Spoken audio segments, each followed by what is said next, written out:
The morning started like any other suburban dystopia. Birds chirped their saccharine melodies. The robotic lawnmowers hummed their monotonous drone. And I, Arthur Pringle, a man whose spirit animal was a perpetually unimpressed badger, was attempting to brew a cup of coffee strong enough to kickstart the dead. Then I looked out the kitchen window.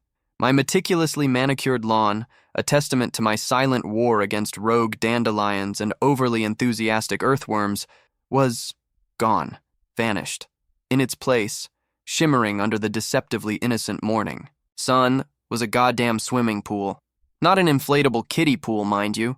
This was a full-blown, kidney-shaped monstrosity, complete with a disturbingly turquoise liner and what looked suspiciously like a plastic flamingo bobbing in the shallow. And my initial reaction wasn't anger. It was a profound, almost existential bewilderment. Had I accidentally wandered into some bizarre HGTV fever dream? Was this a prank orchestrated by those teenage hoodlums down the street who once replaced my gnome collection with garden gnomes wearing tiny sombreros? Then, the sound. A gaggle of shrieking, chlorine-infused banshees, otherwise known as the neighborhood kids, erupted from the depths of my newly acquired aquatic feature. A woman, her face shielded by sunglasses the size of dinner plates, and her voice carrying the unmistakable timbre of someone who believed the world owed her a personal foot massage, emerged from behind a strategically placed cabana. "Oh, good morning," she chirped, waving with a hand adorned with enough gaudy jewelry to sink a small yacht. "Hope the noise didn't wake you." This, dear reader, was my introduction to Karen. Karen with a capital K, underlined twice, and surrounded by flashing neon signs screaming, "Entitled." Karen, the self-appointed Grand Poobah of the Willow Creek Homeowners Association, and apparently the architect of my backyard's unauthorized aquatic conversion. My jaw, I'm fairly certain, detached itself and briefly considered migrating to another zip code. "Wake me?" I croaked, my voice a pathetic squeak. "There's a goddamn public swimming facility where my petunias used to be." Karen simply adjusted her sunglasses, a gesture that screamed, "Peasant. Your horticultural concerns are beneath me." Well, yes, the HOA decided the neighborhood needed a communal pool, and your lot was centrally located. Centrally located? My lot. My sanctuary of suburban solitude, now a breeding ground for splashing, screaming, and the faint but persistent aroma of urine. The HOA decided, I repeated, each word laced with a venom that would have made a cobra proud. Did the HOA also decide to consult the actual owner of this centrally located property? Did they perhaps send a memo? A carrier pigeon? Smoke signals? Karen's smile tightened, revealing a hint of teeth that looked alarmingly predatory. "Oh, Arthur, don't be difficult. Think of the property values. This pool is a real asset to the community." My property value just plummeted faster than a politician caught in a scandal, I sputtered. "An asset? This isn't an asset, Karen. It's an aquatic invasion. It's the goddamn Normandy landing, but with pool noodles instead of paratroopers." This, I knew, was going to be a problem. A big, chlorine-scented, potentially litigious problem. Little did Karen and her army of rule-wielding zealots know, their little land grab had just stumbled into the jurisdiction of someone who knew a thing or two about rules. Someone who, in his professional capacity, wielded the power to make bureaucratic nightmares come true. You see, while my neighbors knew me as the slightly eccentric guy with the suspiciously perfect lawn and an unhealthy obsession with NPR, my actual occupation was somewhat less pedestrian. I was Arthur Pringle, County Inspector for Government, and I had a very, very large rule book. Let the games begin. To understand the sheer audacity of Karen's backyard lagoon escapade, one must first grasp the suffocating tyranny that was the Willow Creek Homeowners Association.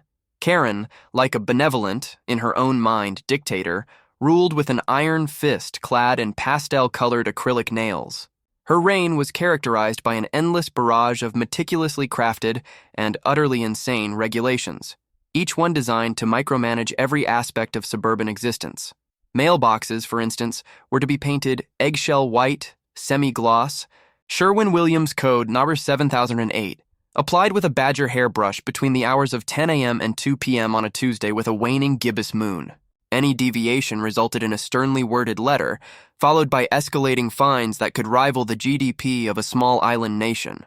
Lawn ornaments were strictly forbidden, unless they were tasteful, non-offensive, and approved by the Architectural Review Committee.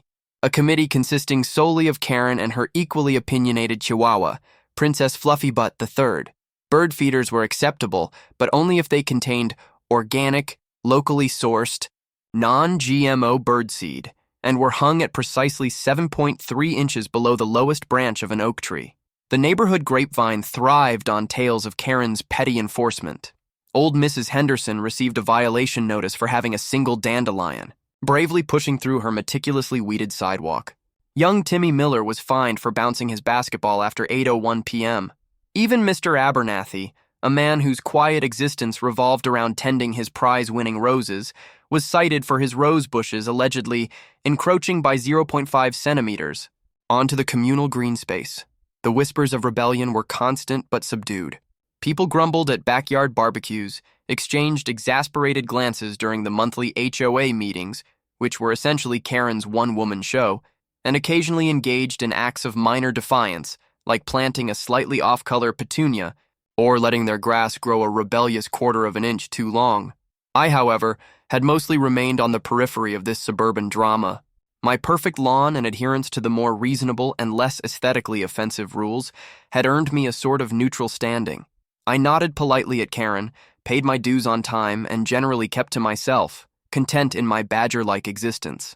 But the pool, the unauthorized chlorine-infused invasion of my personal space, had irrevocably changed things. This wasn't about mailbox paint or lawn gnomes. This was a blatant disregard for property rights, a monumental act of suburban overreach that struck at the very core of my meticulously ordered world.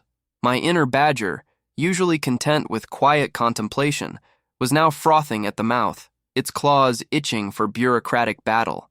Karen had not just built a pool on my land. She had declared war. And little did she know, she had just picked a fight with someone who knew how to wage it, with permits, with inspections, with the glorious, soul-crushing power of government red tape. The first step, I decided, was observation. I needed to understand the full scope of this aquatic atrocity. So, under the guise of retrieving a stray frisbee, a lie so pathetic even my goldfish wouldn't have bought it, I ventured into my backyard.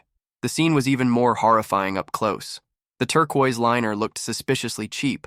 The plastic Flamingo had a vacant, judgmental stare, and the air vibrated with the high-pitched squeals of children engaged in some sort of chaotic water ballet. Karen, perched on a lounger like a sun-baked queen, surveyed her domain with a smug expression that could curdle milk. "Enjoying the new amenity, Arthur?" she called out, her voice dripping with saccharine condescension. I forced a tight smile. "Immensely, Karen, especially the part where it's located entirely on my property." Her smile faltered for a millisecond, a flicker of something that might have been guilt or perhaps just indigestion. "Well, the survey lines can be a little ambiguous." "Ambiguous?" I repeated, my voice dangerously low. "Karen, I have the property survey. It's framed in my study. There's nothing ambiguous about the fact that your community amenity is currently occupying approximately 600 square feet of my personal real estate." She waved a dismissive hand. Details. We can sort that out later. Right now, the children are having such fun." The children were indeed having fun. Fun on my land. Fun in a pool I hadn't approved. Fun that was rapidly solidifying my resolve to make Karen regret the day she ever decided my backyard was prime location for a public splash zone. The whispers of rebellion in Willow Creek were about to get a whole lot louder, and this time they had a county inspector on their side. My transformation from mild-mannered neighbor to bureaucratic avenger was swift and surprisingly satisfying.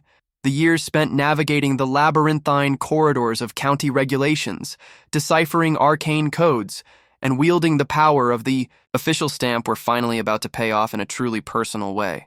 The next morning, armed with a freshly printed copy of the county's zoning ordinances, a digital recorder disguised as a particularly dull-looking pen, and a thermos full of coffee strong enough to dissolve steel, I paid Karen a visit. She greeted me at her front door with a forced smile and an air of wary suspicion.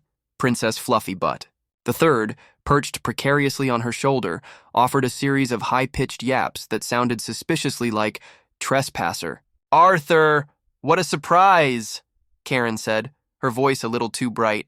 "Come to finally appreciate the community spirit?" "I'm here in my official capacity, Karen," I stated, holding up my county-issued identification badge. "The Plastic gleamed under the morning sun, a beacon of impending regulatory doom. "I'm here to conduct an inspection." Karen's smile vanished faster than free donuts at a Weight Watchers meeting. "An inspection? Of what?" "Of the large, unauthorized aquatic structure that has mysteriously appeared on my property," I replied, my voice calm but carrying an undercurrent of pure, unadulterated petty satisfaction.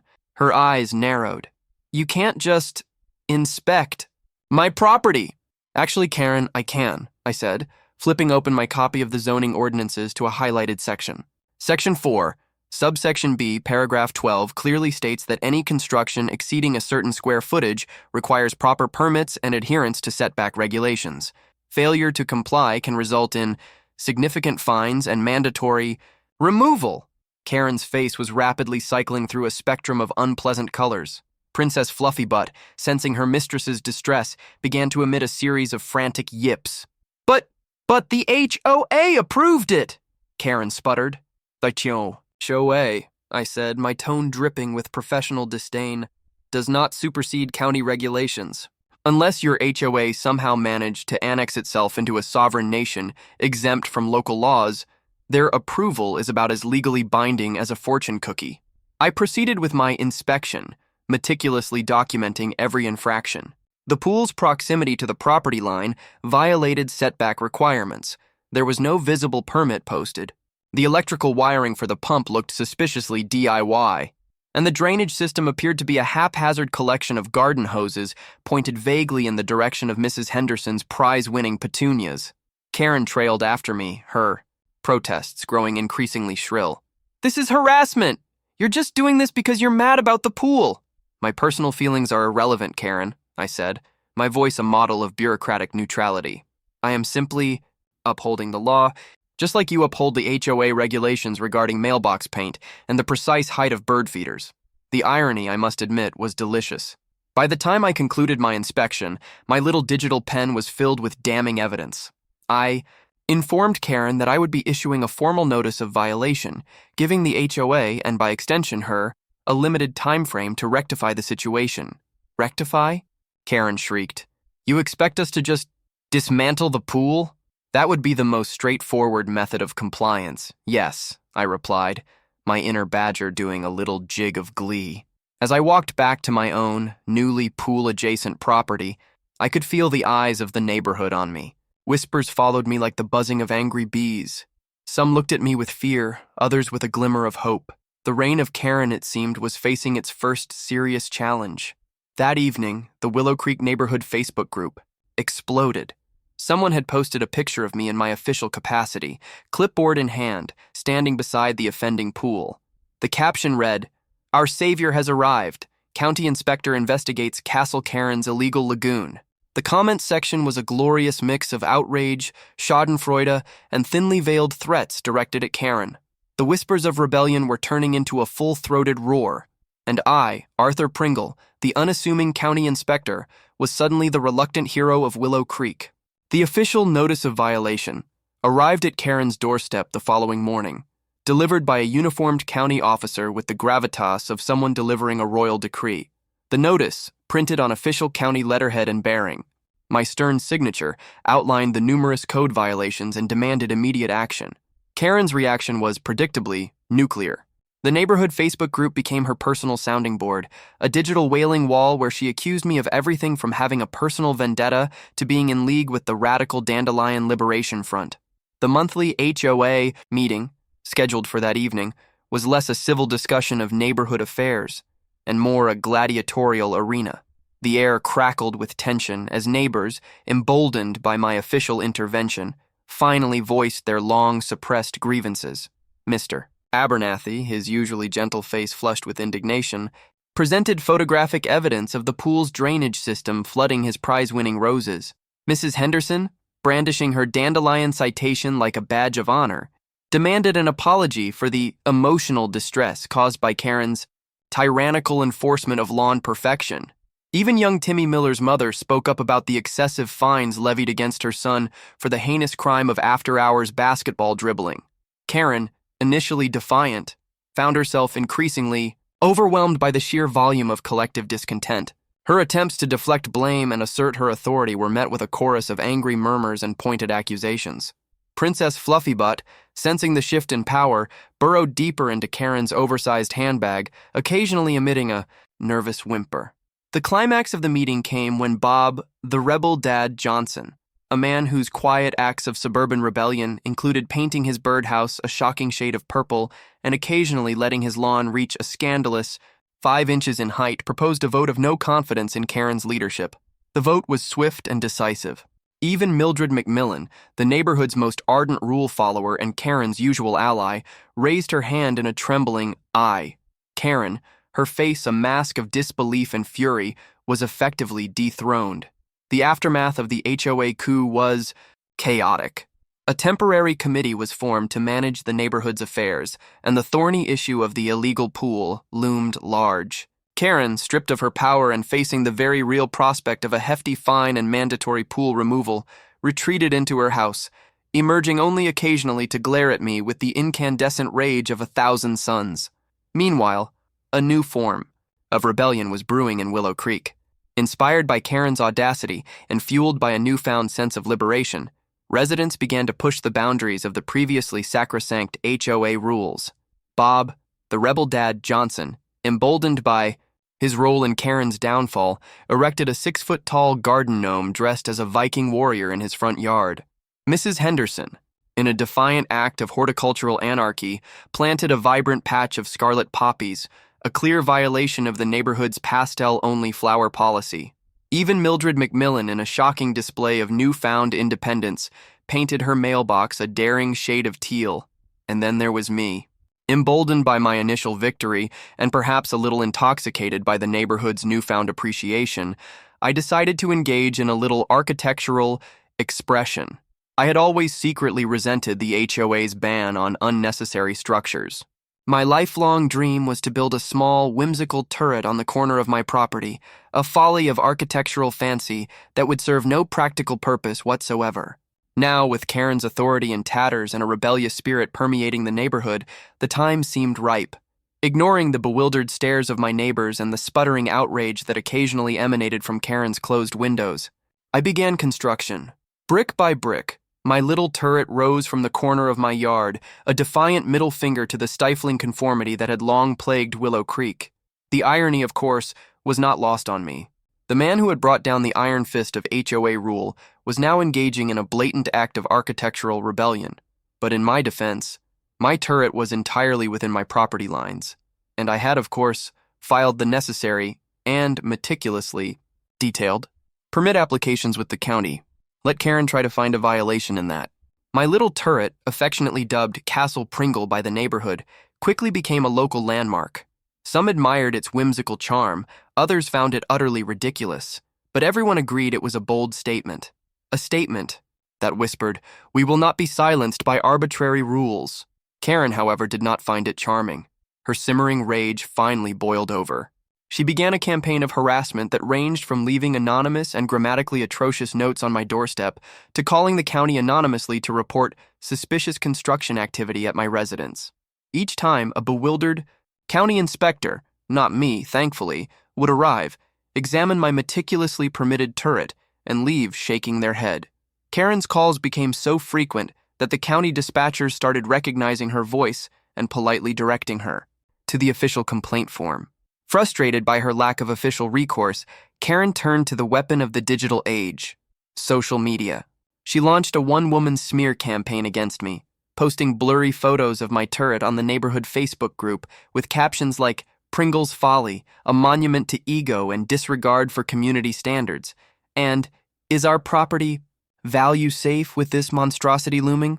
Initially, her posts garnered some sympathy from the more conservative residents, but as Karen's rhetoric grew increasingly unhinged, comparing my turret to everything from a medieval plague tower to a blight upon the very soul of Willow Creek, even her staunchest allies began to distance themselves.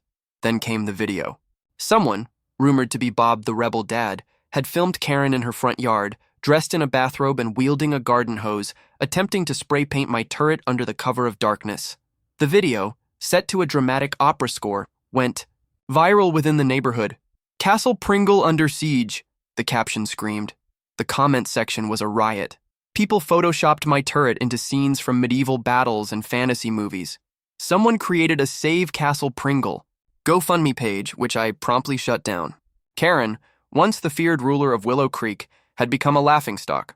The viral video also attracted the attention of the local news. Suddenly, Willow Creek was the epicenter of a bizarre suburban drama. News crews descended, eager to interview. The eccentric county inspector with the unauthorized pool next door and the whimsical turret. I found myself reluctantly thrust into the spotlight. My interviews were carefully crafted exercises in deadpan humor and bureaucratic jargon.